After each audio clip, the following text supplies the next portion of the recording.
প্রত্যেকটা বিভাগে আমরা করি। দেশের প্রান্তিক পর্যায়ে সরকারের নেওয়া উন্নয়ন প্রকল্পের সবশেষ অবস্থা কি, সন্ত্রাস জঙ্গিবাদ দমন তথা আইনশৃঙ্খলা পরিস্থিতির বা হালচাল কেমন, নিয়মিতভাবে তারই খোঁজ খবর নিচ্ছেন প্রধানমন্ত্রী শেখ হাসিনা। এরই ধারাবাহিকতায় চট্টগ্রাম বিভাগের 11 জেলার বিভিন্ন পেশাজীবী সংগঠনের প্রতিনিধিদের সঙ্গে মতবিনিময় করেন তিনি। মানুষের জীবনের ব্যবহার প্রতিনিয়ত প্রায় 200 প্রকারের সেবা আমরা দিচ্ছি। এ সময় শেখ হাসিনা বলেন 2014 সালে নির্বাচনে অংশ না নেওয়ার ভুল সিদ্ধান্তের খেসারত এখনো জনগণের উপর চাপিয়ে যাচ্ছে জামাত বিএনপি, তবে মানুষ তাদের প্রত্যাখ্যানও করেছে বলে মন্তব্য করেন তিনি। আওয়ামী লীগকে ক্ষমতার থেকে উৎখাত করবে।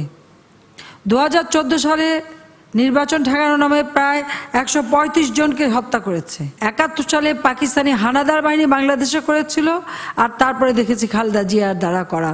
সে যদি নির্বাচনে অংশগ্রহণ না করে, সে দায়িত্ব বাংলাদেশের জনগণ তো নেবে না। তাহলে বাংলাদেশের মানুষকে পুড়িয়ে মারবে কেন?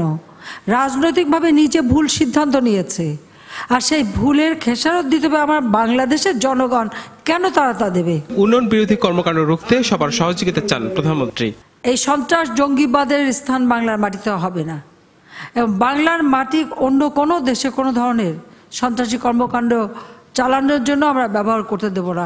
জনগণের সার্বিক উন্নয়ন করা এটাই আমাদের লক্ষ্য, সেই লক্ষ্য নিয়েই আমরা কাজ করতে চাই।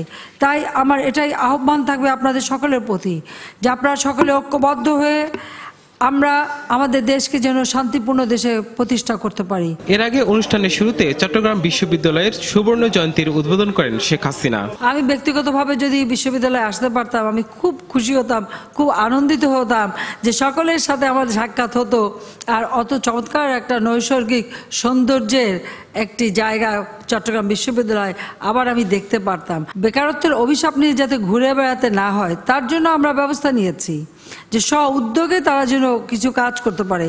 এরপর সমুদ্রে মৎস্য অনুসন্ধানকারী জাহাজ এমভি মিন অনুসন্ধানীর উদ্বোধন করেন প্রধানমন্ত্রী। এ সময় অর্থনৈতিক উন্নয়নে সমুদ্রের সম্ভাবনা যথাযথভাবে কাজে লাগানোর কথা জানান তিনি। এই যে মাছে ভাতা বাঙালি, আমরা মাছ খাই, আমরা নদী, খাল, বিল, মিষ্টি পানির মাছও যেমন খাই, সমুদ্রের মাছও আমরা ব্যবহার করি, খাই, এবং তাছাড়া সমুদ্রে আরও অনেক সম্পদ রয়েছে। সেই সম্পদগুলি সি উইডস বা পৃথিবীতে এখন সব থেকে একটা জনপ্রিয় খাদ্য।